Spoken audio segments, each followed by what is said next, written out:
Hello, ladies and gentlemen, welcome back. This is Chimera Elite, and today I want to talk about something a little bit different than the usual in-depth. Astralwyrm actually brought this up to me in the comment sections of one of my newer videos, and we've both experienced this, and it is the shocking and useless use of commands. And this is mostly a PSA, I guess, to new players who seem, for whatever reason, really eager to jump the gun on popping their commands when they're not going to get any sort of benefit from them. I think the same applies even later on in the game, where it's like they forget that they have commands. And if they had used a command, it would have probably saved them a few, like maybe a unit or two. And really, I think this is I'm trying not to really plug myself, but if you have if you just go look through any one of my videos, you have me playing Wolfen most of the time. So I need to use my my orders very, well, not sparingly, but very, very carefully, because units count. And if I need extra damage, I need it now. Or if I need this unit to stay alive, so I give him some more parry with a defensive stance, I need that now. Same with the weight and other things. I don't use weight that often, at least recently, because I've been using the lion, and I'm usually outnumbering the enemy, so waiting isn't an option. But earlier, when I used the Wolfen a lot, waiting was something. That's an integral part of the game, because some turns when you don't want to go first, you do not want to make the first move. Why? It's actually really simple. When you move and let's say it's turn 1. When you move, and let's say I'm Wolfen up against the lion. If you watched any of my Wolfen games on, I think it's Shattered Archeron. I think that's the map. But that map, first move, if I'm up against Lion or anyone else, really anyone actually, and I have the first move, my first priority is keeping them out of line of sight. Keep them protected. That's usually why you don't want to move first. Because if you move first, you're making yourself more vulnerable. You're making your units open to attack, and they can't attack back. In some other games, I think it was a recent one, I was fighting Astralwyrm, and I kind of probably should have used weight a bit more. I was a little bit flustered because I was wolfing up against Melmoth. That doesn't end well. And the funny thing is, waiting can help you or hurt you, just like any of the other orders.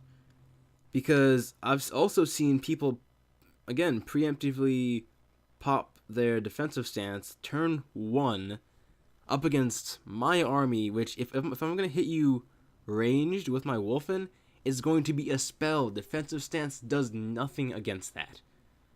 So defensive stance, turn 1, when you're on a control point, when literally nothing is within range to even hurt you, is silly. Admittedly, popping at turn 1 is not always bad. Sometimes it's bad because you might not get any engagement until turn 2.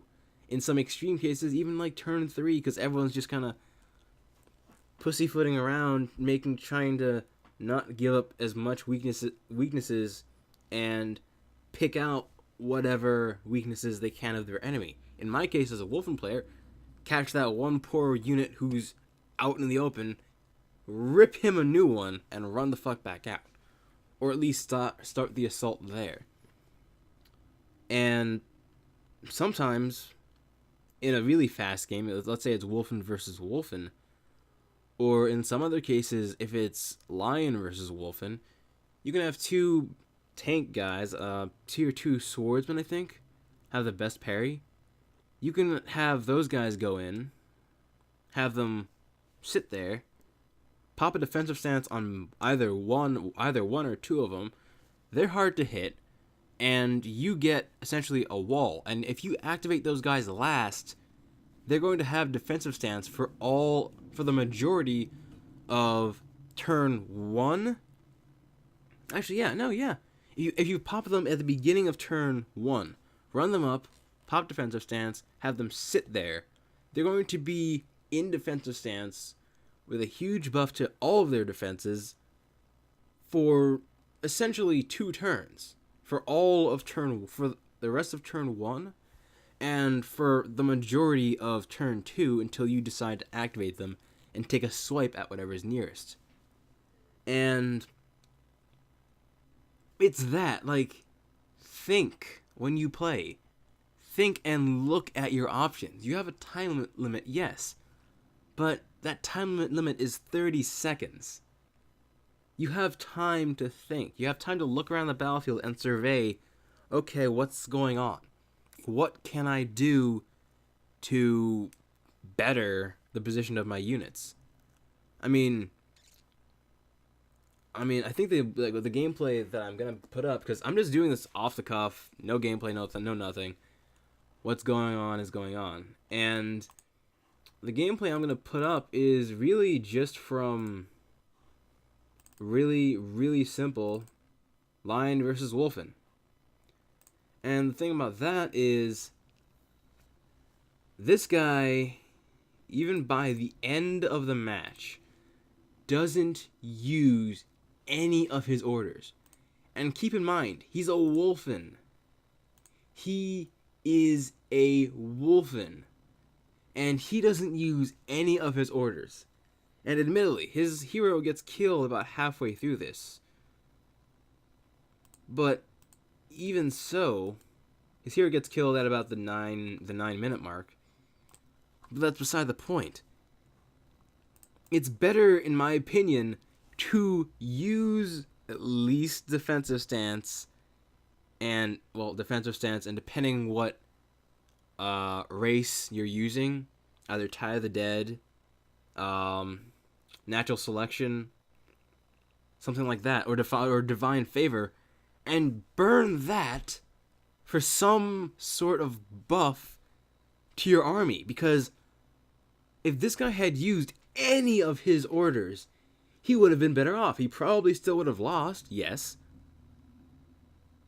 but he wouldn't have lost so badly, and he might have learned something from it. He was running Emerok, and by my assumption, he seemed pretty damn new to the whole game. I mean, he's running...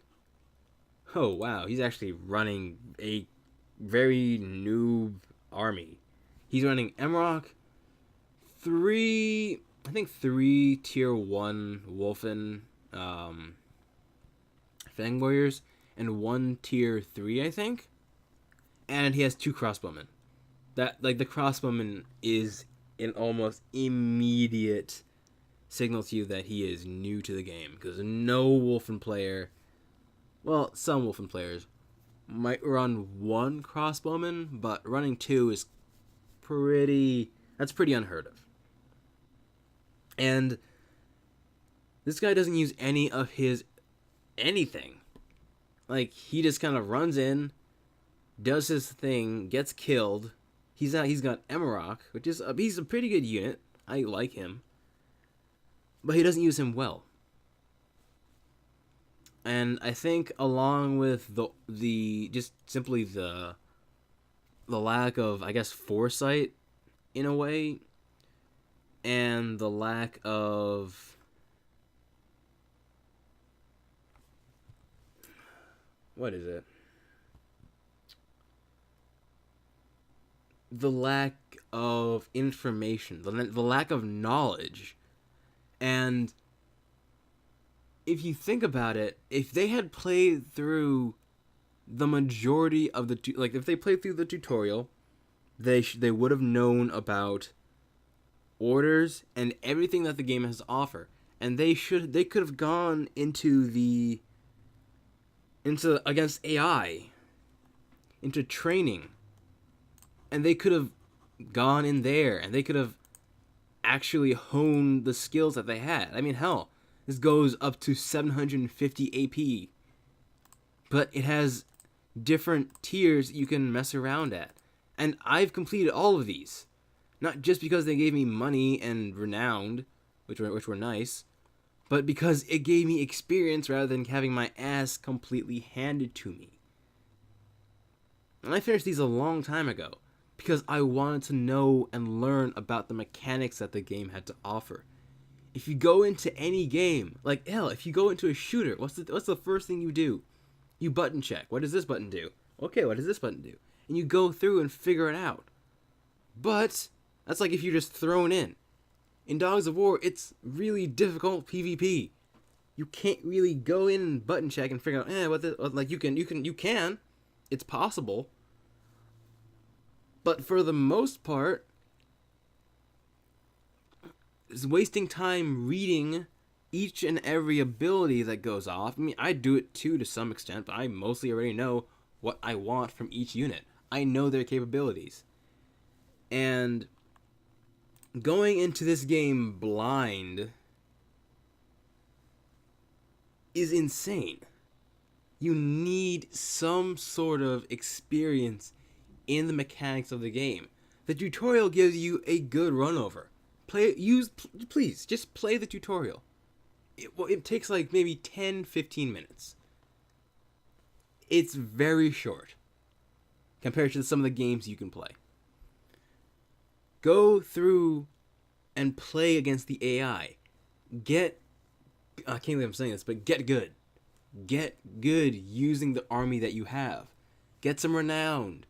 Unlock some units. Get some ducats. Buy some more units. Figure out what works for you and your army. Because if you don't,